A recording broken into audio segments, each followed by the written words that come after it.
Series में आज हमारे साथ जुड़ेंगी सृष्टि शर्मा, जो कि स्टार्टअप आइडिया से बिजनेस कैसे बनाना है उसकी पूरी जर्नी को बताएंगे। और इस क्लास का नाम भी उन्होंने यही रखा है कि स्टार्टअप आइडिया से बिजनेस तक। तो सृष्टि जो है वो टेडेक्स स्पीकर रही हैं और बहुत सारे innovative, she is the most innovative women speaker भी है। और ये काफी कंसल्टेंसी इन्होंने दी है काफी सारे स्टार्टअप को, और खासतौर से उन लोगों को जिनके जो आइडिया तो है उनके पास, लेकिन उनको अपना सफर तय करना नहीं आता, उनको अपना बिजनेस का सफर पूरा नहीं करना आता। तो सृष्टि, ओवर टू यू। आप वेलकम ऑन बोर्ड और आप हमारे प्लेटफॉर्म पे जुड़ी हैं। क्या किस तरह की लर्निंग आप लेके आई हैं, अगर बता पाए तो? Thank you so much for having me. Initially तो मैं आपको और बड़ा बिजनेस को थैंक यू बोलना चाहूंगी for giving me the opportunity, जहाँ पे मैं हमारे दर्शकों के साथ स्टार्टअप रिलेटेड कुछ इनोवेटिव इनसाइट्स और नॉलेज शेयर करना चाहूंगी। एंड डेफिनेटली और एंड में जो सवाल होंगे उनका भी जवाब देने की मैं पूरी कोशिश करूंगी। तो I am very excited to it. But एक इंट्रोडक्शन देने के लिए जस्ट टू बिगिन विद, मेरा नाम सृष्टि शर्मा है। मैं एक सीरियल एंटरप्रेन्योर हूँ, एक सोशल एक्टिविस्ट हूँ। एंटरप्रेन्योरशिप का जो दौर है, मैंने अराउंड आई थिंक 10-15 साल अब हो गए हैं where being a serial entrepreneur. मेरा जो एक्सपीरियंस है वो यही रहा है, जो मैंने इस सेशन का नाम भी दिया है कि एक आइडिया से आप बिजनेस या कंपनी कैसे बनाते हैं। तो मैं अराउंड 5 से 6 स्टार्टअप आइडियाज से बिजनेसेस बना चुकी हूँ। I've taken some exits also, मैंने इन्वेस्टमेंट्स भी रेज की हैं। So basically I'm a serial entrepreneur जो बार-बार बिजनेसेस को आइडिया से बिजनेस बनाते हैं and then taking exits। उसके अलावा मैं एक सोशल एक्टिविस्ट हूँ और 5 बारी टेड टॉक देने का मुझे मौका मिला है। So I'm very grateful for that। और इंडिया को काफी इंटरनेशनल प्लेटफॉर्म्स पे एंटरप्रेन्योरशिप पे मैंने रिप्रेजेंट भी किया है। तो बिल्कुल बढ़ते हैं आगे सेशन की तरफ, जहाँ पे मैं बिल्कुल कोशिश करूंगी अपना एक्सपीरियंस और एंटरप्रेन्योरशिप के बारे में हम जितना शेयर कर पाए उतना करेंगे। और एक और चीज, इससे पहले आप शुरू करें, मैं अपने ऑडियंस को बता दूं, काफी सारे लोग हमारे साथ ऑलरेडी जुड़ चुके हैं। जैसा कि मैम ने आपको बताया कि वो आपके सवालों के जवाब भी देंगी। तो जब मैम अपना प्रेजेंटेशन दे रही हैं, आपको इन्फॉर्मेशन दे रही हैं, अगर आपको कोई चीज समझ में ना आए, आपको लगता है कि आपको कोई क्लैरिफिकेशन चाहिए या आपके मन में कोई आइडिया है, तो प्लीज आपके जो भी सवाल है उसको आप अपने जो कमेंट बॉक्स है, कमेंट सेक्शन है, उसमें जरूर डालिए। मैं उन सवालों की एक लिस्ट बनाऊंगा और जैसे ही मैम का प्रेजेंटेशन खत्म होगा उसके बाद आपके सवाल मैं मैम के सामने रखूंगा। What do you, ma'am? Sorry for butting. No worries, thank you so much. So I try कि मैं फटाफट इस सेशन को खत्म करूं, not more than 20-25 minutes. And I be more happy कि हम लोग क्वेश्चंस डिस्कस करें ताकि ऑडियंस को बिल्कुल बेनिफिट मिले इस पूरे सेशन का। तो बिल्कुल फटाफट मैंने अपना इंट्रोडक्शन दे दिया है। Just a little more clarity. तो अभी I am the founder of शक्ति, जो इंडिया का पहला विमेन सेफ्टी वेरेबल टेक्नोलॉजी है।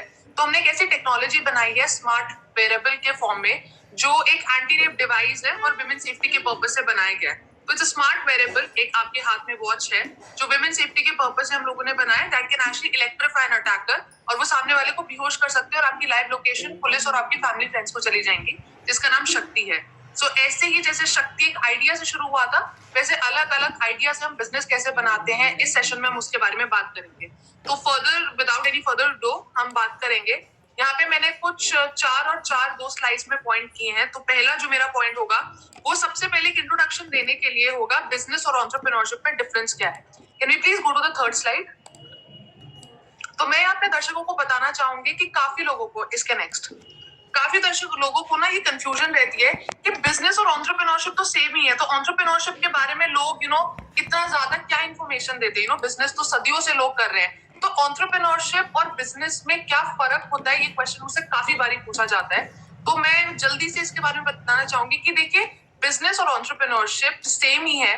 जो एंटरप्रेन्योरशिप है वो it is a business, but एक मेजर डिफरेंस है जो हमारे लिए जानना बहुत जरूरी है फॉर द बेसिक्स, इससे पहले हम आगे आइडियाज या फंडिंग की बात करें। और जो मेजर डिफरेंस है वो है इनोवेशन का। आप मान लीजिए फॉर एग्जाम्पल, आपने एक दुकान लगाई और आप वहां पे अंडे बेच रहे हैं। वो बिजनेस है जो काफी सालों से लोग कर रहे हैं और जो हो रहा है। बट अगर उसी अंडे की दुकान पे मान लीजिए आपने जो योग होता है उससे कुछ डिशेस बना के सर्व करना किया, जहाँ पे आपने अपने बिजनेस में इनोवेशन डाला, वो एंटरप्रेन्योरशिप है। जहाँ पे आपने मान लीजिए कि अंडों के योग का वेस्टेज हो रहा था, उस वेस्टेज को कम करने के लिए आप उस योग से डिशेस बना रहे हैं और वहां पे कुछ इनोवेशन अपने बिजनेस में ऐड कर रहे हैं, तो वो रूप ले लेता है बिजनेस के एक दूसरे फॉर्म का, जो है एंटरप्रेन्योरशिप। तो एंटरप्रेन्योरशिप यूजुअली जो रेगुलर बिजनेसेस हैं उसमें इनोवेशन डालने के एक एड ऑन प्रोसेस को आप बोल सकते हैं होता है। सो बिजनेस एंटरप्रेन्योरशिप है सेम, बट आज के टाइम में जो युवा भारत है, जो नया भारत है, जो इनोवेटिव इंडिया है, वो अलग अलग इनोवेटिव आइडिया से जो बिजनेसेस बनाते हैं वो एक स्पेसिफिक एंटरप्रेन्योरशिप का कैटेगरी में आ जाता है। बल्कि बिजनेसेस वो हैं जो कारोबार और अलग अलग चीजें काफी टाइम से चल रही हैं। तो ये एक मेजर डिफरेंस है जो एंटरप्रेन्योरशिप और बिजनेस में है। उसके बाद बिफोर गेटिंग टू हम आइडिया कैसे लाए, प्रॉब्लम्स कैसे ढूंढे, मैं एक चीज आप सबको जरूर बताना चाहूंगी कि before you jump into entrepreneurship, अगर आप सोचते हैं एक दिन कि यार मुझे अपना स्टार्टअप खोलना है, मुझे बिजनेस बनाना है, अपना इंट्रोस्पेक्शन जरूर कीजिए कि आप बिजनेस करना क्यों चाहते हैं। क्योंकि हम में क्या आदत पड़ गई है शार्क टैंक से और बाकी अच्छी अच्छी चीजों से। इट्स गुड कि अब शार्क टैंक कल्चर इंडिया में है, बट हम लोगों ने ना गाइस यूजुअली एंटरप्रेन्योरशिप का ग्लैमराइजेशन देखा है, एंटरप्रेन्योरशिप की चमक देखी है। आप देखते हैं कि मैगजीन में कुछ सूटेड बूटेड लोग होते हैं, प्राइवेट जेट्स में वो ट्रैवल कर रहे होते हैं, बड़ी बड़ी गाड़ियां होती है, बहुत सारा पैसा होता है। तो मैं ये कहना चाहूंगी स्टार्टिंग में कि ये सब चीजों से अट्रैक्ट होके प्लीज स्टार्टअप मत शुरू कीजिए। स्टार्टअप तभी शुरू कीजिए अगर आप सच में एक बर्निंग प्रॉब्लम को सॉल्व करना चाहते हैं, अगर सच में आप चाहते हैं कि आपके सोल्यूशन, प्रोडक्ट या सर्विस से एक बदलाव आए। क्योंकि अगर आप इस एग्जांपल को देखिए एंटरप्रेन्योरशिप या स्टार्टअप में घुसेंगे, देन आई थिंक आप गलत चीजों से अट्रैक्ट होके घुस रहे हैं, क्योंकि वो रियलिटी नहीं है। वो रियलिटी बिल्कुल है। अगर आप 5 साल 10 साल यूएसपी लेके अपने बिजनेस को बड़ा करते हैं तो डेफिनेटली वो रियलिटी है। बट स्टार्टिंग में अगर आप सोचेंगे कि मैगजीन और टेक टॉक और इन चीजों को, ग्लैमराइजेशन को देख के अगर आप स्टार्टअप में घुसते हैं, तो यूजुअली वो गलत रीजन है। और ये एक और रीजन है कि इंडिया में मोर देन 92% स्टार्टअप्स 10 महीने के अंदर ही शट डाउन हो जाते हैं। And the reason I am sharing this is कि मैंने बहुत कम उम्र में बिजनेस स्टार्टअप शुरू किया था। मैं अराउंड 15-16 साल की थी और तब मैं इन चीजों से बहुत अट्रैक्ट होती थी। मैं सोचती थी कि मुझे एक टेक टॉक देने को मिलेगा तो मैं बहुत फेमस हो जाऊंगी, जो बहुत ही गलत रीजन था। और जब मैं यंग स्टूडेंट से भी इंटरेक्ट करती हूँ तो वो लोग भी मुझे कहते हैं कि हमें एंटरप्रेन्योर या स्टार्टअप इसलिए शुरू करना है कि हमारी मैगजीन में फोटो है। तो आई थिंक ये गलत रीजन है। तो बिफोर आप एंटरप्रेन्योरशिप या स्टार्टअप में घुसेंगे, वो डिफिकल्ट है, बट स्ट्रैटेजीज अगर हमें पता है तो हम उस जर्नी को आसान बना सकते हैं। और सही रीजंस की वजह से स्टार्ट करें तो हमेशा बेहतर रहता है। तो आई थिंक ये मैं स्टार्टिंग में कहना बिल्कुल चाह रही थी कि हम ये बेसिक डिफरेंस समझे और हम शुरू क्यों करना चाहते हैं वो आपको पता होना चाहिए कि मेरा वाई क्या है, WHI, why is it that I want to jump into this? So I think ये स्टार्टिंग इंट्रोडक्शन के लिए बिल्कुल सही है। अब हम फटाफट आते हैं कि जब भी आप और मैं सोचते हैं कि हम अपना स्टार्टअप खोलेंगे, तो उससे पहले ना हम एक आइडिया के बारे में सोचते हैं कि यार मैं सोऊंगा, मुझे सपने में एक आइडिया आएगा, यूरेका मोमेंट। हम सोचते रहते हैं मेरा वो आइडिया क्या होगा जो मुझे हेल्प करेगा स्टार्टअप बनाने में, दुनिया बदलने में। तो स्टार्टअप आइडिया भी काफी लोग सोचते हैं और मैंने भी अपने स्टार्टिंग जर्नी में ना बहुत समय दिया कि मुझे कहीं से आइडिया मिले, कुछ आइडिया मिले। और ऑनेस्टली ये 10-12 साल इस फील्ड में रहने के बाद आज मैं आपको ये बताना चाहूंगी कि आइडिया ना आपको मिलता नहीं है, आपको आइडिया ढूंढना पड़ता है। और आइडिया ढूंढने का भी एक सेट टेक्निक या पैटर्न है। तो उसके लिए मैं आपको ये कहूंगी कि आइडिया ढूंढने पे फोकस मत कीजिए, फोकस कीजिए प्रॉब्लम ढूंढने में। आप एक ऐसी प्रॉब्लम ढूंढिए, ऐसी बर्निंग प्रॉब्लम जो आप सॉल्व करना चाहते हैं। फॉर एग्जाम्पल शक्ति के केस में मुझे ये आइडिया नहीं आया था, मैंने प्रॉब्लम समझी। मेरे लिए प्रॉब्लम थी कि इंडिया में आज भी विमेन सेफ्टी एक इशू है, जो बहुत बड़ी प्रॉब्लम है। अब हम इसको जॉट डाउन करेंगे कि कैसे प्रॉब्लम है। क्या बाहर जब फीमेल्स अकेले ट्रैवल करती है वो एक प्रॉब्लम है, क्या घर में जब फीमेल्स होती हैं वो एक प्रॉब्लम है, या रात को लड़कियां अकेले गाड़ी बोर्ड नहीं कर सकती, अपने भाई और मे बी फ्रेंड्स के बिना बाहर नहीं जा सकती, तो ये प्रॉब्लम है। तो ये प्रॉब्लम जब मैंने ढूंढी फिर उसका हमने सोल्यूशन निकालना शुरू कि अच्छा अब इसका सोल्यूशन क्या हो सकता है। मार्केट में ऑलरेडी क्या क्या सोल्यूशंस अवेलेबल हैं, अगर सोल्यूशंस हैं तो अभी भी ये प्रॉब्लम क्यों है। तो आपका जो माइंड या आपका जो फोकस है वो हमेशा प्रॉब्लम स्टेटमेंट पे होना चाहिए कि मैं अपना प्रॉब्लम कैसे ढूंढूंगा या ढूंढूंगी। और जब आप उसको सॉल्व करने के लिए निकलते हैं ना, आप मार्केट रिसर्च करते हैं, आप ऑलरेडी जो एग्जिस्टिंग आइडियाज है, सोल्यूशंस है वो देखते हैं, उस प्रोसेस में आपको अपना आइडिया ऑलरेडी मिल जाता है। तो आई थिंक आइडिया ढूंढने से बेटर है आप प्रॉब्लम स्टेटमेंट ढूंढिए कि मुझे क्या प्रॉब्लम सॉल्व करनी है। और जब आप उस प्रोसेस में घुस जाएंगे ना कि इस प्रॉब्लम का सोल्यूशन मैं निकालूंगा या निकालूंगी, तो उस प्रोसेस के अंदर ही आपको एक सोल्यूशन मिल जाएगा जो आपका आइडिया है। क्योंकि शक्ति में हमारे साथ ऐसे ही हुआ था, विमेन सेफ्टी प्रॉब्लम है, उसका सोल्यूशन कैसे निकालो, अच्छा इलेक्ट्रीफाई कर सकते हैं, लाइव लोकेशन भेज सकते हैं। जब हम उस प्रोसेस में घुसे ना कि हमें सोल्यूशन निकालना है, वही मेरा आइडिया बन गया। इसलिए आज शक्ति हम बोलते हैं कि इंडिया का पहला एंटी रेप डिवाइस है। ये मुझे सोते हुए आइडिया नहीं आया था, ये कहीं मैंने देख के आइडिया नहीं किया था। तो I think there is a technique जो हमें समझनी बहुत जरूरी है क्योंकि यूजुअली ये साइड ना बाहर हमें दिखाते नहीं है, लोग सिर्फ ये बोलते हैं मेरा आइडिया है, पर वो आइडिया आया कैसे? प्रॉब्लम ढूंढिए, प्रॉब्लम को ढूंढने और सॉल्व करने के लिए जब सोल्यूशन बनाएंगे तो उस प्रोसेस में आपको आपका आइडिया मिल जाएगा। But having said that, I think सिर्फ ये एक पहला स्टेप है, उसके बाद आपको 2-3 स्टेप्स और समझ लेने चाहिए उस आइडिया को वैलिडेट करने के लिए। क्योंकि दोस्तों बहुत बारी ऐसे होता है कि जब हमें कोई प्रॉब्लम लग रही होती है ना, शायद वो दूसरों के लिए प्रॉब्लम नहीं होती। फॉर एग्जाम्पल, अगर मैं बोल रही हूँ कि विमेन सेफ्टी एक प्रॉब्लम है, हो सकता है कि वो सिर्फ मुझे लग रही हो सकता है कि वो मेरी एक फीमेल फ्रेंड को ना लग रही हो सकता है वो मेरी मदर को नहीं लग रही हो सकता है किसी और को प्रॉब्लम ना लग रही हो। तो आइडिया ढूंढने के साथ साथ उसका वैलिडेशन कि वो कितना वैलिड आइडिया है वो भी बहुत जरूरी है, क्योंकि ये किसी भी किताब में या किसी भी जगह कोई सेट मेथड या पैटर्न नहीं है जो ये कंफर्म करेगा कि आपका आइडिया सही भी है या नहीं। I am sure shark tank अगर आप लोग देखते होंगे तो बहुत बारी लोग ऐसे ऐसे आइडियाज लाते हैं फाउंडर्स, जिन्हें खुद को लगता है कि वो आइडिया और सोल्यूशन है, बट सामने इन्वेस्टर्स को नहीं लगता, क्योंकि शायद वो प्रॉब्लम इतनी बड़ी नहीं है। तो आई थिंक जब आप वैलिडेशन पे जाते हैं आइडिया ढूंढने के बाद, तो उसमें 2 या 3 स्टेप्स बहुत जरूरी होते हैं। नंबर 1 होता है मार्केट सर्वे या मार्केट रिसर्च। अगर आपको लग रहा है कि ये मेरा आइडिया और ये प्रॉब्लम मुझे सॉल्व करनी है, तो आपका जो पोटेंशियल कस्टमर है कि जिसके लिए आप प्रोडक्ट बना रहे हैं, उनसे बात कीजिए और उनसे पूछिए कि क्या ये प्रॉब्लम आपको भी प्रॉब्लम लग रही है। फॉर एग्जाम्पल, अगर मुझे लगता है कि शक्ति विमेन सेफ्टी प्रॉब्लम है, तो मैं मेरी कैटेगरी जो कि महिला है फ्रॉम द एज ऑफ से 18 to 32 फॉर एग्जाम्पल, तो मैं उनके पास जाऊंगी और वहां पे सैंपल सर्वे करूंगी। मैं उनसे भी पूछूंगी क्या रात को अकेले जब आप कैब को बोर्ड करते हैं या टैक्सी बुलाते हैं तो आपको डर लगता है, हाँ ना? तो उससे ना मेरे को वैलिडेशन मिलता है कि हाँ, मेरा जो आइडिया है, जो प्रॉब्लम या सोल्यूशन मैं सोच रही हूँ वो सही है। तो वो जो फर्स्ट स्टेप होता है वैलिडेशन में होता है, वो होता है सैंपल सर्वे। सेकेंड जो स्टेप होता है वो ये होता है कि आप ये भी देखिए कि वो जो प्रॉब्लम है, जब आप उसको सॉल्व करने जाएंगे और उसमें सोल्यूशन या प्रोडक्ट बनाएंगे, तो क्या प्रॉफिटेबल बिजनेस बना पा रहे हैं? क्योंकि बहुत बारी क्या होता है, एक प्रॉब्लम तो मिलती है और उसका सोल्यूशन भी मिल जाता है और सामने वाले को भी वो प्रॉब्लम सही लग रही है, बट उसमें प्रॉफिटेबल बिजनेस नहीं बन पाता, क्योंकि शायद वो बहुत ज्यादा लोगों की प्रॉब्लम नहीं है। विमेन सेफ्टी तो अभी मैंने बहुत बड़ी इंडिया की प्रॉब्लम बताई है, बट मान लीजिए अगर मैं किसी छोटी प्रॉब्लम की बात करूं जो शायद ले दे के मान लीजिए एक कम्युनिटी की प्रॉब्लम है या एक गांव की स्पेसिफिक प्रॉब्लम है, तो वो प्रॉब्लम तो आप सॉल्व कर देंगे बट उसमें प्रॉफिटेबल बिजनेस नहीं बना पाएंगे। तो सेकंड पॉइंट मेरा ये होगा कि वो प्रॉब्लम इतनी बड़ी भी होनी चाहिए कि वो एक रिस्पेक्टेबल नंबर ऑफ लोगों की प्रॉब्लम हो, जिसको आप सॉल्व करेंगे तो उसमें प्रॉफिटेबल बिजनेस बना सकते हैं, आप कस्टमर से पैसे चार्ज कर सकते हैं, आप उसको एक्सपैंड कर सकते हैं, तो उसकी मार्केट होना बहुत जरूरी है। तो आइडिया वैलिडेशन में सेकंड पॉइंट तो मैं आपको यही कहूंगी कि दिस इज वेरी इंपॉर्टेंट कि जब आपने वैलिडेट आइडिया ढूंढ लिया, उसका सोल्यूशन निकाला, प्रोडक्ट सर्विस निकाल ली, आपने कम्युनिटी से भी बात कर ली, अब ये चीज जरूर देख लीजिए सेकंड स्टेप पे कि वो एक इतनी बड़ी हो कि इट्स वर्थ सॉल्विंग, आप उसमें प्रॉफिटेबल बिजनेस बना पाए। अब अगर मैं थर्ड और लास्ट पॉइंट की बात करूं आइडिया वैलिडेशन में, तो वो डेफिनेटली ये होगा कि अच्छा, आपने देख लिया कि it's a big problem which is worth solving, आपको लग रहा है कि इसमें प्रॉफिटेबल बिजनेस भी बन सकता है। तीसरी बारी ये समझिए कि आपसे पहले वो प्रॉब्लम किसी और ने सॉल्व क्यों नहीं की। वहां पे भी आपको कुछ रीजंस मिलेंगे कि शायद ये चीज है जो इस चीज को बड़ा ना होने दे।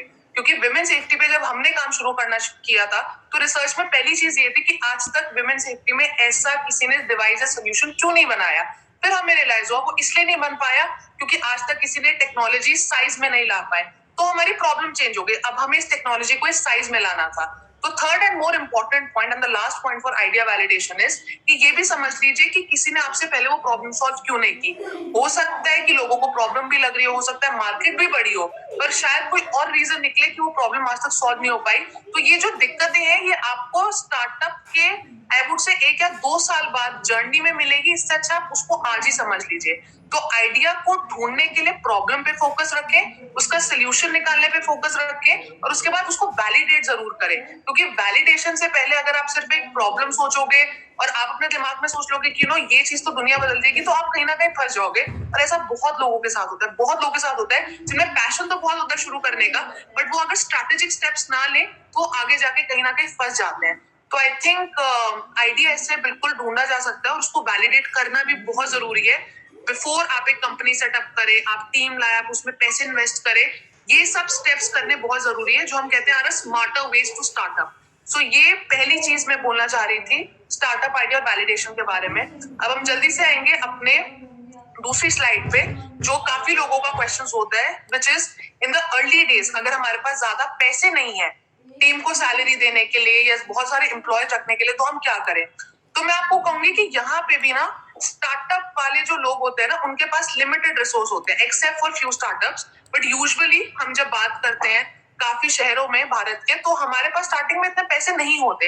अगर आप अपना भी सेविंग्स देखेंगे तो उतना पैसा नहीं होता कि हम एक बड़ी टीम रख पाए, हम बहुत सारे लोगों को सैलरीज पे रख पाए।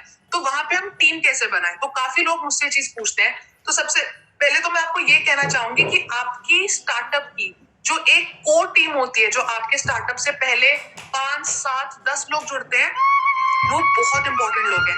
वही लोग हैं जो आपकी टीम की क्वालिटी, आपकी कंपनी की क्वालिटी बनाते हैं। तो स्टार्टिंग में जब आप लोग अपने साथ जोड़ रहे हैं, तो प्लीज मेक श्योर कि वो उतने ही पैशनेट हो अपने आइडिया के लिए जितना आप हैं, वो उतने ही पैशनेट हो वो बदलाव लाने के लिए जो आप लाना चाहते हैं। क्योंकि यही 5-7 लोग हैं दोस्तों जो आपकी कंपनी की आई वुड से किस्मत लिखते हैं, मेरा ये मानना है। और अगर स्टार्टिंग में आप ऐसे लोगों के साथ जुड़ गए जो वो विजन नहीं रखते जो आप रखते हैं, तो कहीं ना कहीं कंपनी या स्टार्टअप को काफी तकलीफ या दिक्कत होती है।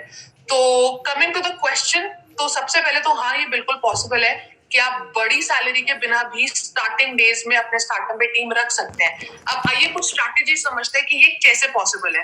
तो पहली चीज, अगर आपके पास उनको सैलरी देने को नहीं है, तो आप ऐसे लोग ढूंढिए जो थोड़ा वो पैशन शेयर करते हो। बट सिर्फ पैशन से पेट नहीं भरता, सपनों से पेट नहीं भरता, पैसे भी जरूरी है। तो आप रेवेन्यू शेयरिंग पे उनके साथ काम कर सकते हैं, जहां पे आप और आपके पार्टनर या आप और आपकी इनिशियल कोर टीम की अंडरस्टैंडिंग है कि चलो ये हमारा प्लान है, हम इसको एग्जीक्यूट करते हैं, देखते हैं ये कहाँ जाता है, और जितने भी हम पैसे कमाएंगे, जो हमारा रेवेन्यू आएगा, उसमें हम वो बांट लेंगे। कि मान लीजिए जो फाउंडर है वो 30% रखेंगे, बाकी 70% आप बाकी 7 लोगों में बांट दो 10-10% के हिसाब से। आपने रेवेन्यू 100 रुपए कमाया, स्टार्टिंग में किसी को कुछ नहीं मिला, 30 रुपए फर्स्ट पार्टनर के पास गया, और जो 70 रुपए थे वो 10-10 रुपए 7 लोगों के पास चले गए। तो रेवेन्यू शेयरिंग पे भी, जहाँ पे पैशनेट लोग तो आपके पास हैं ही, बट रेवेन्यू आने के बाद आप उनके साथ शेयर करें, तो आप ऐसे भी टीम बना सकते हैं। बाकी अगर मैं कोर स्टार्टअप्स की बात करूं, जहाँ पे इक्विटी है, ये एक रजिस्टर्ड एंटिटी है, और अब आप थोड़े और सीरियस हो गए, तो कंपनी में इक्विटी होती है, हिस्सेदारी, 100% हिस्सेदारी, 50 मतलब 100% इक्विटी होती है कंपनी की। तो वहां पे भी आप अपनी फाउंडिंग टीम को कुछ शेयर्स अलॉट कर सकते हैं। मान लीजिए आपने अपने को फाउंडर को 5% शेयर दे दिए, आपने मार्केटिंग हेड को 2% शेयर दे दिए। सो स्टेक शेयरिंग और I would say equity sharing एक दूसरा तरीका है, जहां पे बिना बड़ी इन्वेस्टमेंट के आप उनको कंपनी की हिस्सेदारी दे रहे हो, कि कल को जब कंपनी बड़ी हो जाएगी तब आपके स्टेक का ये वैल्यू हो जाएगा। तो वैसे भी लोग आपसे जुड़ सकते हैं। That is the second step.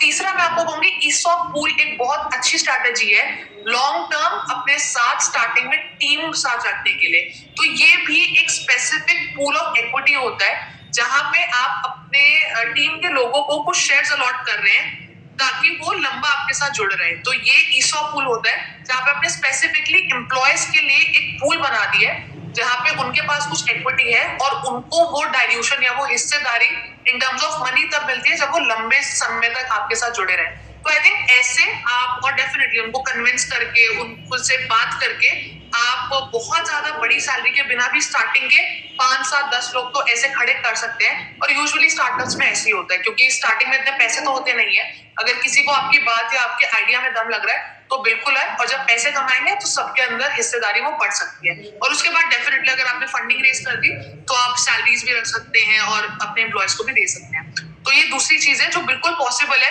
क्योंकि लोग बहाने ढूंढते हैं दोस्तों। मैं इतने लोगों से मिलती हूँ जो बोलते हैं हम स्टार्टअप करना तो चाहते हैं बट सैलरी नहीं के लिए पैसे नहीं है, या हमें नहीं पता आइडिया कैसे आएगा। तो ये वही क्वेश्चंस को आई एम ट्राइंग कि हम जितना कवर हो सके कर रहे हैं। उसके बाद we get to the questions. Now we get to the next slide, जहाँ पे मैं बात करना चाहूंगी बिजनेस मोड और यूएसपी के बारे में। तो दोस्तों हमारे लिए ना बिजनेस मोड और यूएसपी समझना तो बहुत जरूरी है। तो अभी हम स्टेज पे जहाँ पे चलो हमें थोड़ा आइडिया हो गया कि हम आइडिया कैसे ढूंढ सकते हैं, स्टार्टिंग में अपने साथ 2, 4, 10 लोग कैसे जोड़ सकते हैं, उसको वैलिडेट कैसे कर सकते हैं। तो अब हमारी जो गाड़ी है वो थोड़ी पटरी पे आ गई है, जहाँ पे हमने आइडिया से थोड़ा बहुत हम एक स्टेज पे आ गए, जहाँ पे चलो हमारे पास कुछ है कि हमें आगे ये प्लान पे जाना है। बट बट आप जानते हैं जैसे आप उस आइडिया को अपने उस स्टार्टअप रूम से या अपने ऑफिस से बाहर लेके जाते हैं तो एक बहुत बड़ी दुनिया है जहाँ पे बहुत ज्यादा कट थ्रोट कॉम्पिटिशन है।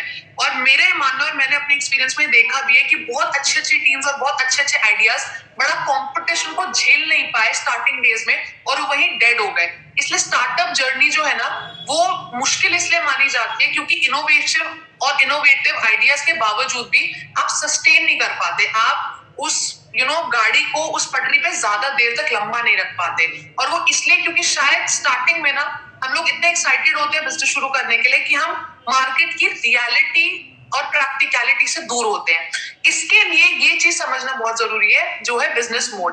अब आइए समझते हैं कि बिजनेस मोड क्या होता है। अगर मैं इससे बिजनेस शब्द हटा दूं और सिर्फ मोड की बात करूं तो मोड ये जो टर्म है ये यूजुअली पहले के जमाने में जो राजा महाराजा होते थे, एम्पायर, उनके बड़े बड़े एम्पायर होते थे, तो सामने दुश्मनों के हमला से को बचाने के लिए वो अपने ना कैसल जो उनका राज्य होता था उसके आसपास बड़ी बड़ी दीवारें बना देते थे ताकि जो दुश्मन है वो घोड़े उनकी दीवारों को ना टाप पाए या जो वो वेपन्स यूज करते हैं वो दीवार पे लग के वापस चले जाए। तो वो अपने आप को प्रोटेक्ट करने के लिए बहुत बड़ी बड़ी दीवारें एज अ कवरिंग और अ सेफ्टी अपने आसपास रखते थे। तो वो सेफ्टी को हम मोड बोलते थे। अब वही अगर मैं बिजनेस में डाल दूं तो मतलब बिजनेस सेफ्टी, मेरा बिजनेस सेफ कैसे है, कंपटीशन से सेफ कैसे है, मेरी यूएसपी क्या है, मेरा यूनिक सेलिंग प्रोपोजिशन क्या है कि सामने वाला जो काम कर रहा है उससे मैं बेहतर हूं, या कल को अगर कंपटीशन भी कोई आ जाता है तो मैं उससे अपने आप को कैसे प्रोटेक्ट करूं। आई थिंक ये एक एट्रीब्यूट बहुत जरूरी है समझना, जहां पे पहले समझते हैं बिजनेस मोड। बिजनेस मोड मतलब मेरी यूएसपी, मेरी प्रोटेक्शन, मेरी डिफेंसिबिलिटी क्या है, number one that is. Second, वो जरूरी क्यों है। तो आई थिंक ये जरूरी तो बिल्कुल इसलिए है क्योंकि हमें लंबा चलना है, हमें सिर्फ आज या कल की बात नहीं करनी, हमें अपनी कंपनी 5 साल 10 साल आप आईपीओ पे लेके जाना चाहते हैं, कहां भी लेके जाना है चाहते हैं तो आपकी कंपनी डेड ना हो, इसलिए यूएसपी बहुत ज्यादा जरूरी है। अब अब क्वेश्चन आता है कि हम यूएसपी कैसे ढूंढे अपने बिजनेस में। या बहुत फाउंडर्स या एंटरप्रेन्योर से मैं मिलती हूँ जो बोलते हैं कि मैम हम कुछ ऐसा करना चाहते हैं जो फॉर एग्जांपल मान लीजिए अमेज़न कर रहा है, और मेरा पहला क्वेश्चन यही होता है कि आप वो क्यों करना चाह रहे हैं जो इतनी बड़ी कंपनी कर रही है। और लोग बोलते हैं कि हमारा पैशन है, हमें पता है प्रॉब्लम कैसे सॉल्व करनी है और हम अमेज़न से बेहतर कर सकते हैं। तो मैं तो फर्स्ट टाइम में ही उनको बोल देती हूँ कि आप गलत ट्रैक पे जा रहे हैं। रीजन इज कि अमेज़न एक बहुत बड़ी कंपनी है और नो मैटर आप कितना भी इंप्रूवमेंट या इनोवेशन करना चाहे, अगर आपके सामने इतना बड़ा कंपटीशन है तो मुझे तो लग रहा है आप गलत मार्केट में एंटर कर रहे हैं। तो आई थिंक ये अप्रोच बहुत ही गलत है कि आप वो करना चाह रहे हैं जो ऑलरेडी बहुत बड़ा प्लेयर कर रहा है, जो इतने सारे देशों में ऑलरेडी अपनी जगह बना चुका है, और वहां आप सोच रहे हैं कि मैं कुछ डिफरेंट कर दूंगा और अमेज़न को बीट कर दूंगा। तो आई थिंक ये थिंकिंग ही बहुत ज्यादा गलत डायरेक्शन में है। तो यूएसपी होनी जरूरी है, बट यूएसपी भी आपको उस सेक्टर में उस सेगमेंट में रखनी चाहिए जहां पे there's an opportunity to grow। अगर आप ऑलरेडी डेड मार्केट में एंटर करेंगे, क्योंकि ये सब कंपनीज 1997 1996 और पहले से शुरू हो रखी हैं, तो उसी सेक्टर में स्टार्ट करना मेक्स नो सेंस, मतलब वो कोई फायदा नहीं है। तो बिजनेस दो चीजें हैं यहाँ पे, एक आप उस सेक्टर में शुरू कीजिए जो आने वाले टाइम में ग्रो करेगा, अब से 3 साल बाद 5 साल बाद, that is first thing. And second, जो बिजनेस मोड या यूएसपी है वो निकालिए जरूर, वो ढूंढिए जरूर। उसके बिना अगर आप एंटर करेंगे और ये सोचेंगे कि नहीं हम उनसे बेहतर है, सिर्फ आपके बोलने से कुछ नहीं होगा। आपके पास एक फीचर होना चाहिए, आपके पास एक एट्रीब्यूट होना चाहिए, आपके पास एक एडवांटेज होनी चाहिए, चाहे वो फर्स्ट मूवर एडवांटेज हो, चाहे वो फास्ट मूवर एडवांटेज हो, चाहे वो ऐसी टेक्नोलॉजी या पेटेंट हो जो कोई कॉपी नहीं कर सकता। तो ये चीजें बहुत जरूरी हैं, क्योंकि आइडिया के बाद आपने टीम बना ली, बट मार्केट में कूदने से पहले डिफेंसिबिलिटी बहुत जरूरी है। अगर आप अपने आप को सुरक्षित करके नहीं जाएंगे तो कोई भी आप पे हमला, आपके बिजनेस पे हमला कर सकता है और फिर आपकी सारी मेहनत जो है वो बिल्कुल पानी में चली जाएगी। So this is the third point जो बहुत जरूरी है समझना जब हम बिजनेस शुरू करते हैं। Now I think we'll go to the next slide, जहाँ पे मैं बहुत क्विकली कवर करना चाहूंगी स्टार्टअप फंडिंग के बारे में और उनके टाइप्स क्या होते हैं। तो ये सबका बहुत फेवरेट क्वेश्चन होता है, जहाँ पे हम रोज रात को शार्क टैंक भी अगर देखते हैं तो वो इसलिए देखते हैं, सॉरी मैं बार बार शार्क टैंक इसलिए बोल रही हूँ क्योंकि इंडिया में ये पहली बारी टीवी पे कुछ ऐसा आ रहा है, सो हम अज्यूमिंग कि लोग देखते होंगे, जहाँ पे हम लोग स्टार्टअप वैल्यूएशन की बात करते हैं, पैसे रेज करने की बात करते हैं, जो बहुत फैसिनेटिंग है, मतलब बहुत एक्साइटिंग है। क्योंकि मैं भी जब देखती हूँ तो मैं बहुत ज्यादा एक्साइटेड होकर देखती हूँ। और आप मानिए ऐसे बहुत एंटरप्रेन्योर्स हैं, मैं सबके लिए नहीं बोल रही, बट वो ये चीज से अट्रैक्ट होकर भी स्टार्टअप में जाते हैं कि जी हम स्टार्टअप खोलेंगे, हम 6 महीना काम करेंगे, हम बड़ी फंडिंग उठा लेंगे और उसके बाद हम यूनिकॉर्न बन जाएंगे। ये भी एक बहुत गलत अप्रोच है, क्योंकि फंडिंग के लिए बहुत स्टार्टअप शुरू होते हैं, उन्हें फंडिंग मिल भी जाती है, बट मानिए 70% से ज्यादा फंडेड स्टार्टअप्स क्लोज हो जाते हैं, और वो इसलिए क्योंकि उनके बिजनेस फंडामेंटल्स राइट नहीं होते। बट वो एक अलग डिस्कशन है जो हम कभी फिर बाद में कर सकते हैं। अभी हम बात करेंगे फटाफट स्टार्टअप फंडिंग एंड टाइप्स की। ये बिजनेस फंडिंग के लिए भी बिल्कुल एप्लीकेबल है जो मैं आप बोलने वाली हूँ। तो मैं बात करूंगी दो तरीके की फंडिंग की, एक होती है डेट फंडिंग, एक होती है इक्विटी फंडिंग। डेट जो होता है वो नाम से हमें पता चल रहा है कि वो एक लोन है, वो ऐसा पैसा है जो आप या तो बैंक से उठा रहे हैं या प्राइवेट इन्वेस्टर से उठा रहे हैं, अलग अलग काम के लिए हो सकता है, किसी को बिजनेस शुरू करने के लिए, किसी को बिजनेस एक्सपेंशन के लिए। तो आपने एक लोन उठाया जहां पे आपने 2 साल के लिए 5 साल के लिए लोन उठाया, एक रेट ऑफ इंटरेस्ट आपका डिसाइड हो गया और आप वो पूरा पैसा भी वापस करते हैं और उनका इंटरेस्ट भी वापस करते हैं, जैसे साहूकार जो है वो लोन देते हैं। वो सिंपल डेट फंडिंग हो गई। डेट फंडिंग में एक चीज मैं बिल्कुल बोलना चाहूंगी कि आप बिजनेस एक्सपेंशन के लिए डेट फंडिंग बिल्कुल कंसिडर कीजिए, बट शुरू करने के लिए बिजनेस कभी भी डेट फंडिंग को मत कंसिडर कीजिएगा। रीजन, आप जब शुरू कर रहे हो स्टार्टअप या कोई भी बिजनेस नया, वो ऑलरेडी बहुत रिस्की है, और वो शुरू अगर आप उधार लेके करेंगे तो आपको नहीं पता कि पैसे कैसे आएंगे, रेवेन्यूज कैसे आएंगे, आप वो उधार चुका पाएंगे नहीं चुका पाएंगे, you have no idea. So for business starting, for starting up, please don't go for debt funding. आप डेट फंडिंग बिजनेस एक्सपेंशन के लिए यूज कर सकते हैं। आपने देख लिया कि हाँ जी मेरा इतना रेवेन्यू आ रहा है, मेरा फिक्स्ड इनकम है, मेरी फिक्स्ड यहाँ से कमाई है, मेरा स्टार्टअप आप 1 साल 2 साल से कंसिस्टेंट रेवेन्यू डाल रहा है, तब आप बिल्कुल डेट फंडिंग के लिए जा सकते हैं, एक्सपेंशन है किसी भी पर्पस के लिए। बट शुरुआत में डेट फंडिंग नहीं लीजिए, वो मेरा एडवाइस है, क्योंकि बहुत लोग लेते हैं, वो फंस जाते हैं, क्योंकि आपको अभी नहीं पता, सिर्फ आइडिया है, वो बिजनेस कैसा बनेगा, चलेगा नहीं चलेगा, उसमें आप अगर बंद करना पड़ेगा गॉड फॉरबिड कंपनी और उस पर आप पे और उधार आ गया, तो आई थिंक फाइनेंशियली आप बहुत ही खराब पोजीशन में होंगे। तो डेट फंडिंग सिर्फ बिजनेस एक्सपेंशन या अलग पर्पस के लिए यूज कीजिए, नॉट फॉर स्टार्टिंग अप। जो डेट फंडिंग एक तरीके की फंडिंग होती है। अब हम बात करेंगे इक्विटी फंडिंग की। इक्विटी फंडिंग जैसे नाम बता रहा है, इक्विटी और फंडिंग ये दो शब्दों को जोड़ के मिला है, तो इसका ये मतलब है कि आप अपनी कंपनी की इक्विटी मतलब हिस्सेदारी दे रहे हैं और आप पैसा उठा रहे हैं। मान लीजिए मेरे पास आज एज अ फाउंडर कंपनी की 100% इक्विटी है, जिसमें से मैं 5% हिस्सेदारी या 5% इक्विटी एक इन्वेस्टर को देती हूँ और उसके बदले में मैं कुछ पैसे उठाती हूँ। तो मैंने यहाँ पे क्या किया, मैंने अपनी कंपनी की इक्विटी शेयर्स उनको दे दिए, मैंने उनको वापस पैसे नहीं चुकाने, या मेरे को वो उनसे मान लीजिए 1 लाख 5 लाख जो मैंने उठाए थे, मुझे वो पैसे वापस इंटरेस्ट के साथ नहीं करने, मैंने उन्हें इक्विटी दे दी कि जी आज से मेरी कंपनी की 5% हिस्सेदारी आपकी है और मैं आपको ये दे रही हूँ, तो आप मुझे पैसे दे रहे हैं। पहले या आज के टाइम पे भी जैसे हम जमीन गिरवी रखते थे, जमीन दे के हम पैसा उठाते थे, और जब आप पैसा देते तो आप जमीन वापस ले लेते थे। तो इक्विटी फंडिंग वही हो गया जहां पे आप कोई कोलैटरल या जमीन नहीं दे रहे हो, अपनी कंपनी के शेयर्स दे रहे हो कि अब मेरे पास जो 100% थे वो 95% रह गए और सामने वाले को मैंने 5% दे दिए कुछ पैसे एक्सचेंज करने के लिए। और ये जो एक्सचेंज होता है, लेना और देना, इस प्रोसेस को हम इक्विटी फंडिंग कहते हैं, जहां पे इक्विटी देके आपने फंड्स उठाए और इसी से कंपनी की वैल्यूएशन सेट होती है। अब वैल्यूएशन बहुत लोगों को बहुत डिफिकल्ट लगती है कि यार ये नंबर्स की क्या बात होती है, मुझे समझ नहीं आता, इन्होंने इतनी बड़ी वैल्यूएशन कैसे कर दी, ये डिबेट क्या हो रही है, what is pre money, what is post money. तो मैं एक एग्जांपल देना चाहूंगी बहुत सिंपल शब्दों में, जो शायद आप लोगों की मदद करेगा ये पूरे कॉम्प्लेक्स प्रोसेस को समझने के लिए। तो आप मान लीजिए कि मेरे पास मेरी कंपनी की 100% इक्विटी है, हिस्सेदारी है, मैंने 1 लाख रुपए इन्वेस्टर से उठाए और अपनी कंपनी का 1% दे दिया। तो मैंने उन्हें 1% दिया और 1 लाख उठाया। अब इसको सिंपल भाषा में समझे, तो मैंने दिया तो 1% और मैंने उठाया 1 लाख, तो मतलब जो 1% मैंने दिया है उसकी वैल्यू है 1 लाख रुपए। तो ऐसे अगर मेरे पास 100% हो 1% की जगह, तो उसकी वैल्यू कितनी हो गई, जैसे आप 1 मल्टीप्लाई बाय 100 कर रहे हैं, ऐसे आप 1 लाख मल्टीप्लाई बाय 100 करेंगे, विच इज 1 करोड़। तो ऐसे कंपनी की वैल्यूएशन सेट होती है कि 1% की जितनी वैल्यू है उसको आप मल्टीप्लाई कीजिए इनटू 100, तो वो आपकी पूरी कंपनी वैल्यूएशन आ जाती है। तो अगर मैंने 1% दिया 1 लाख के लिए, तो आज मेरी कंपनी की वैल्यूएशन 1 करोड़ रुपए हो गई 100% के लिए। और अगर मैंने 1% दे दिया तो मेरे पास 99% बचा था, तो मेरे 99% की वैल्यू कितनी होगी, 99 लाख, क्योंकि 1% अगर 1 लाख है तो मेरा 99% हो गया 99 लाख। तो ऐसी कंपनी की वैल्यूएशन सेट होती है कि आप जितने बेसिस पे मतलब जितनी इक्विटी देके आप पैसा उठाते हैं, एक फॉर्मूला में आप उन दोनों वैल्यूज को पुट करेंगे तो आपकी कंपनी की वैल्यूएशन बन जाएगी। इसी केस में अगर मान लीजिए मैं 50% इक्विटी देती और मेरे पास 50% रह जाता, तो मैं कितना रेस करती? 50% के लिए 50 लाख रुपए, और मेरे पास जो 50% रह जाता उसकी वैल्यू भी होती 50 लाख रुपए। तो ऐसे आप फॉर्मूलाज में अगर कुछ टर्म्स लगाते, बहुत सिंपल फॉर्मूला होता है, अगर आप उसमें ये टर्म्स डालते हैं तो आपको कंपनी वैल्यूएशन पता चल जाती है। फिर प्री और पोस्ट मनी आता है, और इसके लिए बहुत सारी यूट्यूब पे भी वीडियोस हैं।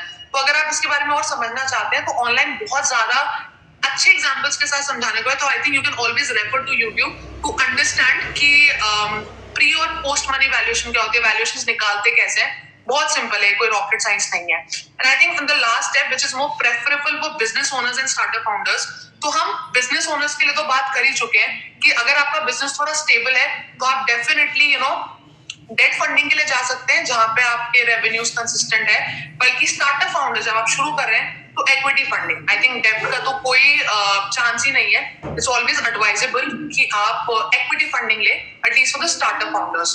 तो ये थोड़ा बहुत मैं शेयर करना चाह रही थी आप लोगों के साथ about startup funding and its type. And I am very happy to tell you also कि साथ साथ being an entrepreneur, social activist, मुझे काफी जगह अपॉर्चुनिटी मिली है स्कूल्स में, कॉलेजेस में, कॉर्पोरेट्स में जाके स्टार्टअप्स की बारे में बात करने की। और वहां पे भी हमारा Q&A सेशन होता है जो बहुत इंटरेक्टिव होता है। तो मैंने क्या ऑब्जर्व किया पिछले 5-7 सालों में कि बहुत लोग भी ना बहुत कॉमन डाउट्स होते हैं, जिसमें से कुछ आज हमने सॉल्व करने की कोशिश की है कि टीम कैसे लाएं, ऐसे कौन से प्लेटफॉर्म्स है, कम पैसे में हम लोग हायरिंग कैसे कर सकते हैं, ऑल ऑफ दैट। तो उन सभी क्वेश्चंस को आंसर करने के लिए I am very happy to announce, and this is the first time जब मैं बड़ा बिजनेस ऐप पे ये अनाउंसमेंट कर रही हूँ कि मैं एक कोर्स लॉन्च करना चाह रही हूँ specifically for anybody who wants to start up, no matter आपकी क्या एज है। अगर मैं 15 साल में शुरू करके आज इस लेवल पे हूँ तो I think anybody can start up. तो मेरे कोर्स का नाम काफी हंसीएगा मत, इट्स डू नॉट स्टार्टअप, जहाँ पे हम एक बहुत ही रियल बात करेंगे कि स्टार्टअप क्यों करना चाहिए, कैसे करना चाहिए, एंड उसमें आप आइडिया कैसे ढूंढ सकते हैं, फंडिंग कैसे ला सकते हैं, इन्वेस्टर कैसे मिलते हैं, एंड ऑल ऑफ दैट। तो हमने 10 वीडियोस को इस कोर्स में बनाया है, और आप इसको मेरी वेबसाइट www.thesrishthisharma.com पे चेक भी कर सकते हैं। एंड प्री बुकिंग्स हमारी ओपन है, you can always go, you can have a look and you can check. और मैं बहुत खुश होंगी अगर आप लोग इसको विजिट करेंगे और अपना फीडबैक देंगे। सो आई बी वेरी हैप्पी। ये कोर्स मोस्ट प्रोबेबली हम लोग February 2nd वीक में लॉन्च करेंगे, एंड आप वेबसाइट पे जा सकते हैं और आप प्री बुकिंग्स भी कर सकते हैं because we are open to pre bookings. So I am very happy to make this announcement today, and I think this was a small attempt in 30 minutes, I think, where I tried my best कि मैं आप लोगों को थोड़ा बहुत insights अपने experience का दे पाऊं। And I think now we can keep it open to question and answers if people have any questions going further. Thank you very much Srishti for such an engaging, काफी engaging session था, और engaging था इसीलिए हमारे पास सवाल भी आए हैं। सबसे पहले मैं मोनिका का सवाल लेता हूँ। इनका कहना है ये, इन्होंने 2-3 सवाल भेजे हैं बेसिकली। तो उनका बेसिकली कहना ये है कि जब आप शुरू करते हैं तो परेशानी आती है, एक बार जब ग्रो हो जाता है तो आपको फंड्स जुटाने में, लोग हायर करने में कोई प्रॉब्लम नहीं आती है। तो ये पूछना चाहती है कि ये कह रही हैं कि कितना सही है थॉट, ये बताइएगा कि इक्विटी तो बिजनेस ग्रो होने के बाद मिलती है। मतलब आपने जो इक्विटी से फंडिंग का बताया, तो जो नए बिजनेस होते हैं उनको मतलब कोई आइडिया है तो शायद हो सकता है उसके लिए इक्विटी जुटाना इतना आसान ना हो, या ये गलत धारणा है? मैं ये कहूंगी कि पूरी तरीके से सच्चाई नहीं है, बिकॉज ये हमें लगता है कि स्टार्टिंग में मुश्किल है, बट मैं आपको एक सच बात बताती हूँ। जब आप एज अ फाउंडर इसको शुरू करते हो ना, और आपकी स्टार्टिंग में 2-4 लोग होते हैं, तब इतना मुश्किल नहीं होता। बट जब आप मतलब आप फंडिंग उठा लेते हो ना और लोग आ जाते हैं, ग्रो करने के बाद उसको सस्टेन करना और ज्यादा मुश्किल है। बट मोनिका जो बोल रही है वो बिल्कुल सही बोल रही है कि स्टार्टिंग में इन्वेस्टर्स आपको क्यों पैसे देंगे, या फंड्स आप कैसे जुटाएंगे। तो मेरा ये मानना है कि आइडिया लेके आप अपने इन्वेस्टर के पास मत जाइए, क्योंकि आप अपना टाइम वेस्ट करेंगे। इन्वेस्टर्स भी तभी आप में इन्वेस्ट करेंगे जब आप थोड़े बहुत कंसिस्टेंट रेवेन्यूज होंगे, आपका प्रोडक्ट एक स्टेज पे होगा, आपकी कुछ टीम होगी। और वही हम यहाँ पे बात करना चाह रहे हैं कि कम पैसे में आप टीम कैसे बनाए, या आप स्टार्टिंग में इसको फंड कैसे करें। तो देखो, ये ना अजम्पशन है। अभी हमें लग रहा है कि मेरे पास पैसे नहीं है तो मैं स्टार्टअप नहीं कर सकती, ऐसा नहीं है। सिर्फ ये कि कुछ रिसोर्सेज हैं जो शायद हमें नहीं पता, इसलिए हम नहीं कर सकते। ऐसे में बहुत केस हुए जो 10,000, 20,000, 50,000 में भी कंपनीज एक लेवल तक पहुंची जहां पे वो बेसिक प्रोटोटाइप बना पाई, बिना सैलरी के टीम इकट्ठा कर पाई, इन्वेस्टर्स तक पहुंच पाई। इसको इन्वेस्टर्स को देखिए जी। सृष्टि, इसको हम एक और सवाल है, इसको हम इस तरीके से लेते हैं कि आप अगर नया आप कोई बिजनेस शुरू कर रहे हैं तो आप कैसे, जो ये जो बता रही है इसका एक्सटेंशन ही, आप जो पॉइंट है उसका एक्सटेंशन ही होगा कि आप कैसे फंड रेज करें। और ये भी थोड़ा सा अगर आप बताएं जो हमको देख रहे हैं उनको, कि फ्रेंड्स एंड फैमिली का जो एक राउंड जो कहते हैं, जो आजकल काफी वो है, वो कितना इंपॉर्टेंट होता है। तो इनिशियली आपको जरूरत नहीं है कि आप किसी के पास इक्विटी मतलब दे के कुछ फंड्स लेने जाएं, आप अपने आसपास भी ढूंढ सकते हैं। तो ये थोड़ा सा एक्सप्लेन करेंगी जो पॉइंट आप बता रही थी, मेरे को लगता है जी बिल्कुल, जी बिल्कुल, इसको हम ऐसे ही पुट करते हैं। तो स्टार्टिंग में आप अपना फंड लगा सकते हैं, बाकी जैसा आपने बिल्कुल सही कहा, फ्रेंड्स एंड फैमिली भी पुट इन कर सकते हैं। बट मैं आपको ऑनेस्टली एक बात बताऊं, ये बोलने के लिए एक राउंड है, बट यूजुअली इंडिया में मैंने कल्चर देखा है जहाँ आपके फ्रेंड्स और फैमिली इन्वेस्ट नहीं करते हैं। तो उसके ऑल्टरनेटिव में इंडिया में ऐसी बहुत सारी क्राउड फंडिंग प्लेटफॉर्म्स है जहां पे अगर आप अपना फंड्स भी नहीं, आपके फ्रेंड्स और फैमिली में नहीं कर सकते, तो आप क्राउड फंडिंग प्लेटफॉर्म पे अपना आइडिया प्रोजेक्ट शेयर कर सकते हैं और आज स्टार्टअप वहां से भी फंड रेज कर सकते हैं। उसके अलावा स्टार्टिंग डेज में एंजल इन्वेस्टर्स हैं। अब अगर मैं बहुत जल्दी बात करूं एंजल इन्वेस्टर कहाँ मिलते हैं, तो ऐसे बहुत सारे एंजल इन्वेस्टमेंट नेटवर्क्स हैं। दिल्ली एंजल हो गया, इंडियन एंजल ग्रुप हो गया, आप गूगल पे डालेंगे तो एक बहुत लंबी लिस्ट है जिनको आप हमेशा मेल कर सकते हैं, जो स्टार्टिंग में भी आपको कंसिडर करेंगे। एंजल इन्वेस्टर्स आपको लिंक्डइन पे मिल जाएंगे, ऐसे बहुत सारी फाउंडर्स की मीट होती है ऑफलाइन, अब तो हर जगह होने लग गए इंडिया में। सो आई थिंक ये भी एक तरीका है जहाँ पे फ्रेंड्स एंड फैमिली तो है ही, बट ऐसे बहुत केस है जहाँ पे फ्रेंड्स फैमिली इन्वेस्ट नहीं करते। तो कर रहे हैं तो बहुत बढ़िया, अगर नहीं कर रहे तो स्टार्टिंग में भी आप एंजल इन्वेस्टर्स को लिंक्डइन पे ढूंढ सकते हैं, गूगल पे ढूंढ सकते हैं, एंजल इन्वेस्टमेंट नेटवर्क्स पे ढूंढ सकते हैं और ऐसे बहुत सारे ऑफलाइन मीटअप्स में जा सकते हैं। बट मैं फिर भी हैविंग सेड दैट, ये अपने एक्सपीरियंस आपको बताना चाहूंगी कि बेटर है कि आप अपने ही फंड से लिमिटेड रिसोर्सेज को स्मार्टली यूज करें, एक पॉइंट पे पहुंचे और उसके बाद यहाँ पे जाएं। क्योंकि देखिए ऑनेस्टली जो भी अपना पैसा लगा रहा है ना, वो श्योरिटी चाहेगा, वो आपके आइडिया में इन्वेस्ट बहुत कम केसेस होते हैं जो करता है। वो हमेशा सब ज्यादा कॉन्फिडेंट होंगे जब आपके पास कुछ प्रोडक्ट हो, कुछ प्रोटोटाइप हो, आपने कुछ भी जनरेट किया हो, भले लॉस मेकिंग है, बट अगर आपने थोड़ा बहुत पैसे रेवेन्यूज कमाए तो वो एक इन्वेस्टर का कॉन्फिडेंस बढ़ाता है। बट अगर आप स्टार्टिंग में भी शुरू करना चाह रहे हैं तो I think there lot of opportunities जहाँ पे आप बिल्कुल रेस कर सकते हैं। And you can always, I think we can have this chat on email और लिंक्डइन ऑल्सो। तो अगर आपका कोई भी और स्पेसिफिक डाउट है तो आप मेरी वेबसाइट पे मुझे लिंक्डइन पे, इंस्टाग्राम पे मैसेज कर सकते हैं और हम बात कर सकते हैं इसके बारे में। I think that's how it can be done. और कृष्णा जी, आपने अभी पूछा कि मेरे ख्याल से आपने जवाब नहीं सुना होगा इनिशियली कि क्राउड फंडिंग की साइट कौन सी है, एंजल इन्वेस्टर कहाँ मिलते हैं। तो देखिए, जैसे कि सृष्टि ने भी बताया है कि आप फेसबुक पे उनको ढूंढ सकते हैं, लिंक्डइन पे ढूंढ सकते हैं। अपने आप जब सर्च करें तो कीवर्ड एंजल इन्वेस्टर रखें, इंडिया रखें, और आपको इंडिविजुअली मिलेंगे और ग्रुप्स भी मिलेंगे। काफी सारे ग्रुप्स हैं जहां पर जाके बहुत सारे लोग होते हैं, तो आप वहां से ढूंढ सकते हैं। और क्राउड फंडिंग के लिए आप गूगल कर सकते हैं। एक तो अगर आपके दिमाग में कोई साइट्स आ रही हो तो प्लीज आप बताइए सृष्टि। टाइक है बिल्कुल, TYKE, उसके अलावा केटो इंडिया है, उसके अलावा मिलाप है। तो बहुत है जो फॉर प्रॉफिट और फॉर चैरिटी दोनों के लिए रेस करते हैं। बाकी सबसे सिंपल तरीका गूगल डालिए और उसपे लिखिए crowd funding for startups in India, angel investment for startups in India, और आपको बहुत लंबी लिस्ट आ जाएगी। और क्राउड फंडिंग के लिए डेफिनेटली टाइक है जिसने ये शुरू किया, जहां पे आप स्टार्टअप फाउंडर्स भी अपने आइडिया और प्रोडक्ट को शोकेस करके पैसे उठा सकते हैं। So I think that is there for startup founders. मुझे मालूम है कि हमारे पास थोड़ा समय आज कम है क्योंकि आपको जाना है, तो एक सवाल हम ले लेते हैं। इसको मैं चाहूंगा कि थोड़ा सा आप डिटेल में समझाएं। और ये काफी लोगों ने ये सवाल एक्चुअली पूछा, इसलिए मैं ये आखिरी में रखना चाहता था कि माइंडसेट क्या होना चाहिए जब आप स्टार्ट कर रहे हैं। आपका माइंडसेट कैसा होना चाहिए और क्या चीजों का आपको ध्यान रखना चाहिए? सर ऑनेस्टली ये एक बिल्कुल बहुत अच्छा क्वेश्चन है जो मैं पूरा कोशिश करती हूँ, पर अगर मैं डिटेल में जाती तो शायद 1 घंटा लग जाता।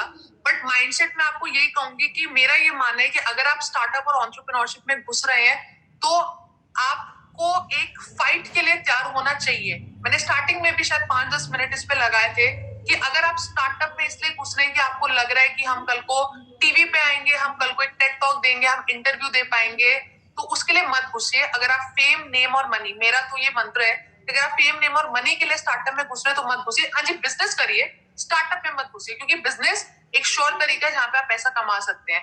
माइंडसेट आपका प्रॉब्लम को सॉल्व करने में होना चाहिए और उस प्रॉब्लम को सॉल्व करने के बाद एक प्रॉफिटेबल बिजनेस बनाने में होना चाहिए। अगर आपका स्टार्टअप शुरू हो रहा है तो उस स्टार्टअप से आपके देश में, आपकी कम्युनिटी में, आपकी स्टेट में क्या बदलाव लाएगा, एज अ फाउंडर आपको वो माइंडसेट में रहना पड़ेगा। मैं हमेशा सर ये बोलती हूँ कि स्टार्टअप फाउंडिंग या कंपनी बिल्ड करना ना is like giving a birth to a child. आप एक बच्चे को जन्म दे रहे हैं और ये एक लंबा काम है, ये कमिटमेंट का काम है, जहाँ पे आप एक बच्चे की तरह ना आपको उस कंपनी को ग्रो करना पड़ता है। उसको स्टार्टिंग में खिलाना पिलाना, वो रो भी रहा है तो आपको झेलना पड़ता है। तो ये एक लॉन्ग टर्म कमिटमेंट है, तो आपको मेंटली प्रिपेयर रहना पड़ेगा, क्योंकि स्टार्टिंग के 3 साल तो बॉस 1000 दिन आप शायद पैसा ना कमाए। It's a 1000 day startup rule that we have, that शायद आप पहले के 1000 दिन पैसा नहीं कमाएंगे। और उस जर्नी में अगर आप डिमोटिवेट होकर आपने बंद कर दिया तो कोई फायदा नहीं है। तो आई थिंक माइंडसेट ये होना चाहिए कि चाहे कुछ भी आ जाए, मुझे प्रॉब्लम सॉल्व करनी है, मुझे इस प्रॉब्लम को सॉल्व करके जो मैं बना रहा हूँ या बना रही हूँ उससे बदलाव देखना है। अगर वो क्लैरिटी है, अगर वो कमिटमेंट है, तो आप शुरू कीजिए, आप कर भी लेंगे। और स्टार्टिंग में ना बुरे दिन ज्यादा होते हैं। हर इन्वेस्टर आपको मना करता है, आपके पास सर्वाइवल के पैसे नहीं है, आपके दिमाग में हर तरीके का थॉट आता है कि यार इससे अच्छा तो मैं नौकरी कर लूं, यहाँ पे क्यों हूँ। बहुत लोगों को ये थॉट आता है, मुझे भी बहुत बारी थॉट आया था, बट परसिवरेंस, पेशेंस से ज्यादा स्टार्टअप में परसिवरेंस जरूरी है। वो माइंडसेट आपका होना चाहिए कि कुछ भी हो मुझे करना और मैं करके ही रहूंगा। बीइंग रियलिस्टिक, बिल्कुल अंधों की तरह मोटिवेशनल कोट्स देख के भी मत लगे रहिए। इसलिए स्ट्रैटेजीज की बात करनी जरूरी है। आइडिया ढूंढ लिया, वैलिडेट कैसे करें, इन्वेस्टर क्या बोल रहे हैं, इन्वेस्टर के पास भी कब्जा है। बहुत लोग सालों सालों तक इन्वेस्टर को चेस करते हैं और बाद में पता चलता है कि जी इन्वेस्टर तो पैसा इसलिए लगा रहा है क्योंकि रिस्क ज्यादा है। तो रिस्क कम करने के लिए ट्रैक्शन जनरेट कीजिए, सेल्स लाइए, भले लॉस मेकिंग में करिए, लगे रहिए। सो आई थिंक माइंडसेट वो बहुत जरूरी है जहां पे एक लॉन्ग टर्म कमिटमेंट है और आपको पता है कि जी अब तो मुझे टिकना ही टिकना है। अगर और स्टार्टिंग में नेम फेम मनी नहीं आता सर। अगर आप सोच रहे हैं कि स्टार्टअप शुरू करेंगे और 4 आप इंटरव्यू न्यूज में आएंगे, that will not happen on day 1। तो अगर वो नहीं भी है, am I ready for this? If your answer is yes, तो उसको शुरू कीजिए। लोग तो बोलते रहेंगे, लड़कियों को मना करते हैं कि रिस्की है, मुझे इतने लोगों ने मना किया। आपकी एक सर्टेन एज हो जाती है तो लोग बोलते हैं रिस्क मत लीजिए, वो भी बिल्कुल बेकार बात है। आप बहुत यंग होते हैं तो भी लोग आपको रोकते हैं, क्योंकि मैं 15 साल की लड़की थी सर, और मुझे हर कोई मना करता था कि तुम इतने सारे आदमी है, तुम्हें बेवकूफ बना देंगे, लड़कियों के लिए और डिफिकल्ट होता है। तो आप हर तरीके की बातें सुनते हैं जहाँ पे हर किसी को आपका आइडिया बकवास ही लगता है स्टार्टिंग में। तो ये सबसे अगर आप लड़ने के लिए मेंटली प्रिपेयर्ड है, and if you want to do it, तो बिल्कुल कीजिए। आपकी एज कम हो, ज्यादा हो, आप लड़का है, लड़की है, दिल्ली से है, कहीं से भी है, कहीं भी रहते हैं, कोई फर्क नहीं पड़ता। आप करना चाहते हैं तो उसको बिल्कुल कीजिए, बट विद बीइंग रियलिस्टिक। आपको प्रैक्टिकल होना भी बहुत जरूरी है। तो आई थिंक ये माइंडसेट इज वेरी इंपॉर्टेंट कि मुझे क्यों करना है, और चाहे कुछ भी हो जाए, क्या मैं इसको लंबा निभा पाऊंगा या निभा पाऊंगी। If your answer is yes, तो कीजिए। और नेम फेम मनी के पीछे भागेंगे सर, तो वो तो स्टार्टअप में नहीं है, एटलीस्ट स्टार्टिंग के 3-4 साल नहीं है। तो I think that's my suggest on the mindset here, I would say. बहुत ही अच्छा आपने पूरा एक तरीके से लर्निंग दी। खासतौर से मुझे ये बात अच्छी लगी, पेशेंस नहीं परसिवियरेंस का पूरा खेल। और फेम, नेम और मनी के लिए अगर आप कुछ स्टार्टअप करना चाहते हैं कि जी मैं टीवी पे आऊंगा या मैं शार्क टैंक पे चला जाऊंगा, तो ऐसा बिल्कुल नहीं है। आपका फोकस हमेशा कोई ना कोई प्रॉब्लम सॉल्व करने का होना चाहिए। और आपका माइंडसेट, जैसा कि मैम ने बताया, पूरा का पूरा माइंडसेट ये होना चाहिए कि मेरे को लगातार निरंतर ये काम करते रहना है, प्रॉब्लम को सुलझाना है।